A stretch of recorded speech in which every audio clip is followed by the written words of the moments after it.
wabarakatuh. Saya Oktaviana Salam, mengajar di SMA Negeri 1 Besuki, PPG kategori 1 gelombang 2 LPTK Universitas Jember.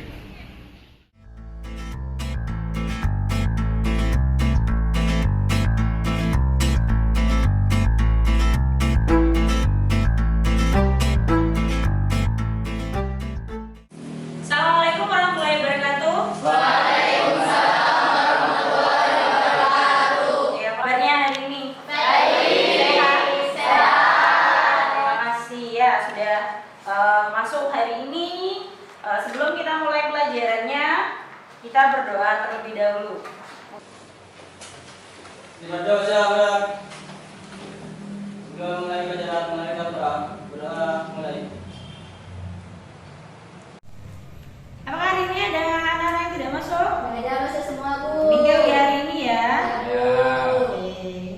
Resmi alma materku SMA Besuki menempat tunas-tunas mulia penerus cita bangsa dengan visi Mabes Bimaster kau ukir jiwaku dengan semangat Pancasila kau abdikan. Kita lanjutkan materinya. Waktu sebelum ujian, kalian sudah belajar apa? Sistem Peredaran darah. Sekarang organ yang berhubungan dengan sistem peredaran darah, Mirza. Kemarin belajar apa, Mirza? Peredaran darah yang berhubungan organnya apa saja? Ada organ kah atau komponen yang berhubungan dengan sistem peredaran darah? Jantung. Oke, selain jantung, tadi pagi sarapan apa? Nasi saja kah? Ada. Oke, mulai dari Yola. Kamu tadi sarapan apa, Yola? Atau makan siang barusan? Nasi sama mie. Yo, ada lagi. Balkis, sarapan apa tadi? Nasi sama telur. Berdua saja telurnya. Udah ada temennya. Vika, tadi sarapan apa? Nasi, tahu tempe sama sayur. Ada lagi. Kenapa kita harus sarapan pagi? Terus selain itu, baiknya, ya. Terus apa lagi? Selain dia menambah energi supaya kenyang. Menambah konsentrasi. Kenapa harus makan nasi? Oh, ada karbohidratnya. Nasi itu karbohidrat. Ya. Kalau roti karbohidrat. Ya. Boleh makan roti? Boleh. Kalian bisa? Bisa. Kenapa tidak bisa? Kenapa tidak bisa? Kan dia juga sama-sama karbohidrat. Kenapa kalau roti, kalian makan roti, meskipun rotinya sak gebok habis, tetap nanti masih bisa nasi, benar? Iya. Kenapa? Ya, itu adalah berhubungan dengan apa yang akan kita bahas ya, berhubungan dengan sistem pencernaan. Jadi kalian nanti akan tahu kalau sistem pencernaan saya itu bermasalah atau tidak, badan saya itu sudah ideal atau tidak, saya dikatakan kurus, gemuk atau sebagainya. Ya, jadi ada takarannya yang apa yang harus kalian konsumsi, berapa kalori yang kalian butuhkan saat mengerjakan satu soal matematika yang rumit, itu butuh energi yang sangat-sangat banyak hari ini. Jadi tujuannya hari ini kalian belajar itu biar kalian tahu atau menganalisis tubuh kalian itu sudah kekurangan gizi atau tidak. Kenapa saya kurus? Kenapa saya berlebih? Lemaknya ya,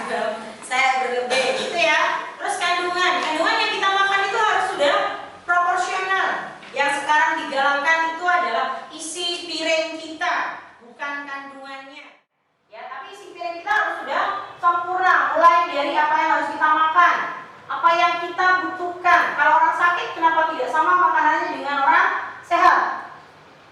Bisa tahu. Kalau orang sakit di rumah sakit, makanannya berarti kebanyakan yang lunak. Itu yang pertama. Yang kedua, kandungan gizi mereka lebih banyak daripada kita makan di rumah sembarangan. Benar nggak? Kenapa berbeda? Karena yang dibutuhkan beda. Orang sehat dengan orang sakit bedanya apa? Kalau sakit masuk rumah sakit. Ya, nah ya. Jadi fungsi dari sebuah makanan itu selain dia dapat menghasilkan energi, dia juga sebagai imunitas kita. Jadi mengembalikan imun kita. Ya. Jadi kata kuncinya adalah ikuti apa yang Bokta ucapkan. Jelas? Ya, ikuti apa yang Bokta ucapkan. Oke. Bokta punya ayam dan itik. Ya, Bokta punya ayam dan itik. Silakan ikuti apa katanya Bokta. Ayam, ayam, ayam, itik, itik, itik. Ayam, ayam, ayam, itik, itik. Itik, itik, itik, ayam, ayam. Itik, itik, itik, ayam, ayam. Ayo.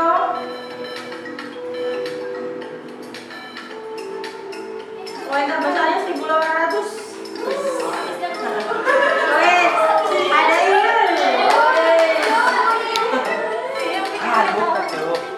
Ya kalau udah 1400. Kayak orang main game ya.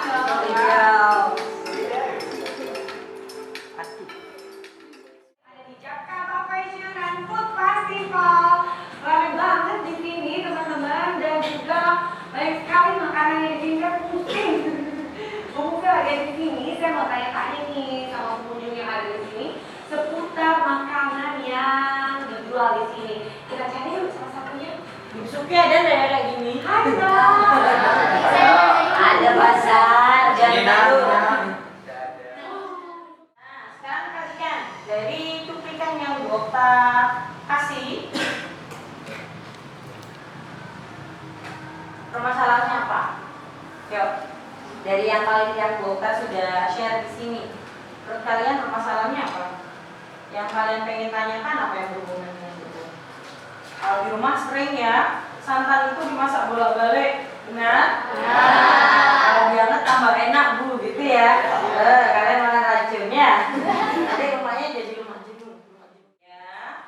Jadi kenapa Bokta tadi menanyakan tentang apa yang kalian makan hari ini? Sesuaikan dengan energi yang sudah kalian keluarkan. Contoh tadi Yola makannya nasi sama mie. Nasi itu mengandung mie mengandung. Bolehkah seperti itu? Boleh. Kenapa masih dimakan? Masa ya?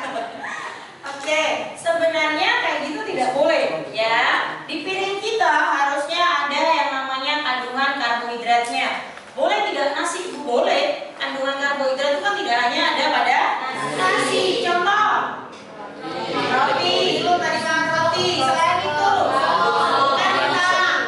Ya, kalau orang makan kentang cemilan bu, bukan nasi, benar? Nah, padahal itu adalah karbohidrat. Boleh diganti itu ya boleh. Sangat boleh sekali mengganti yang namanya karbohidrat kita, karena kalian tahu karbohidrat sebenarnya, karbohidrat itu kan yang kita konsumsi adalah nasi, ya. Kalau di Indonesia, benar?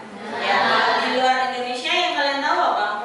Roti atau kentang, ya. Stick itu, beef stick itu biasanya partnernya bukan nasi, tapi kentang. Kalau kita harus bawa nasi, wajib hukumnya. Nanti melingkar. Sudah ya? Ya silakan. Dikerjakan. Boleh dilepas. Nanti ya ininya boleh dilepas. Silakan dikerjakan berbarengan. Ini kan ada kasusnya, ada 5 kasus. Kasus yang pertama itu berhubungan dengan gambar. Kasus kedua silakan scan. Isinya adalah berhubungan dengan kekurangan gizi atau marasmus ini, kekurangan gizi. Silakan bisa dibagi, ayo dibuka. Tabletnya bisa dibuka.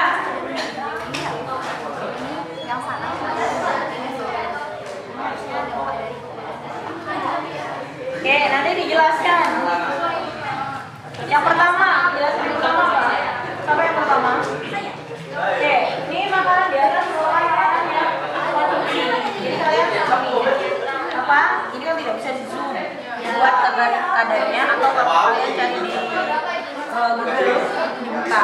yang susunya merek ini kayaknya mirip ini sedang ini bisa mulai sekarang cari terus analisis kita kalau jadi orang mana sudah cukup deh saatnya. Ini atau merebusnya di atas permukaan masakannya harus dibuang.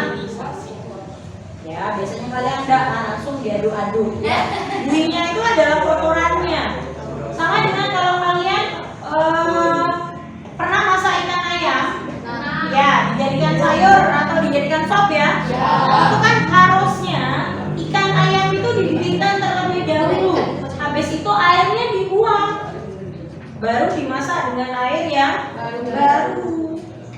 Ya, karena contoh darahnya itu kan sudah tidak bersih ya. Terus lemaknya itu lemak tidak jenuhnya itu harus dibuang. Karena biasanya orang itu suka gajinya suka sebenarnya. Ya, itu lemak tidak jenuhnya. Karena yang bisa merasanya lidah. Lidah adalah alat perasa kalian. Nyampe di lambung rasanya sama. Kedua itu kan ada video di YouTube ya, itu di situ menampilkan seorang anak yang berumur 13 tahun namun memiliki berat badan yang sekitar 3 kg. Nah, dari kasus tersebut kandungan zat makanan apa yang sangat berperan dalam memicu penyebab gangguan gizi atau kekurangan gizi pada anak? Nah, jawabannya dari kasus di atas, anak tersebut mengalami gangguan kekurangan gizi atau malnutrisi yang disebut marasmus. Ciri-ciri dari penyakit ini adalah tubuh yang kurus kering dan tulang yang menonjol, terutama pada tulang iga dan tulang bahu. Selain itu, kulit lengan, paha dan bokong penderita akan tampak kendur, serta wajah terlihat seperti orang tua. Penyakit ini disebabkan oleh kekurangan asupan kalori yang berkepanjangan, baik dari segi protein maupun karbohidrat. Penyakit ini dapat ditangani dan dicegah dengan menjalani pola makan sehat bergizi seimbang.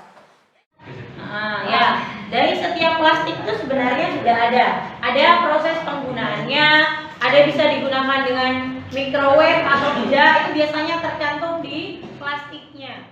Artikel yang saya baca bahwa makanan yang sudah dingin itu sama juga bisa terkontaminasi dari styrofoam dan plastiknya, tetapi kecepatan dari kontaminasinya itu lebih lambat. Jadi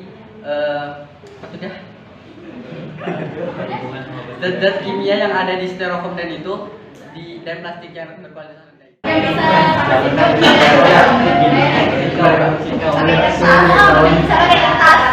Kalau makanannya berupa plastik, kap pakai kap.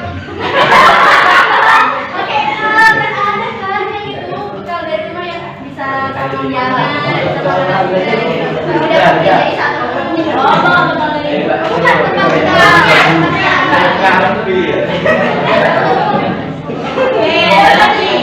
Ada lagi yang mau menanggapi? Orang Jepang? Gak ada. Mungkin ya, kalau berhubungan dengan pabrik dan pemerintah, misalnya itu yang pertama adalah sosialisasi dengan penggunaannya. Kalau kita tahu dampaknya, kita tidak boleh menggunakan. Yang pertama. Yang kedua, untuk pabriknya harusnya memperbaiki kualitasnya. Ya, kualitas mereka produknya diperbaiki biar bisa digunakan. Yang pertama ya. Jadi pemerintah bisa mendukung dengan seperti itu. Kalau seandainya dia masih tidak bisa memperbaiki kualitasnya, ya sudah dari kita benar. Dari kita sendiri. Kita harus tahu, kita harus sosialisasi ke orang terdekat kita ataupun keluarga kita sendiri untuk penggunaan styrofoam itu tidak